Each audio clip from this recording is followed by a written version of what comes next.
l'UDI qui a été créée par Jean-Louis Borloo en 2012 et dont nous sommes tous les membres fondateurs n'existe plus. Pourquoi elle n'existe plus? Et je ne fais aucune critique.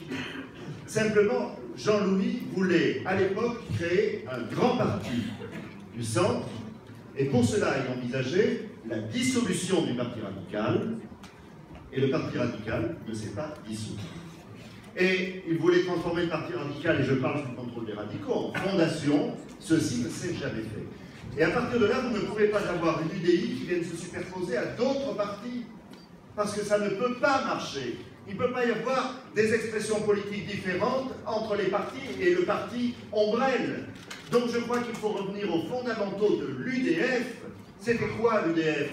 D'abord, c'était un groupe parlementaire à l'Assemblée nationale, et qui a eu raison, Philippe, de rappeler que nous étions 220 députés en 1993, mais ensuite, c'était une maison dans laquelle on se retrouvait quand on en avait besoin, en particulier au moment où on devait négocier les investitures avec le RPR, on se retrouvait, on se mettait d'accord pour être plus fort en face. Mais ensuite, je me souviens très bien, l'expression politique c'était le Parti républicain, c'était le CDS, c'était le Parti radical, mais ça n'était pas l'UDF.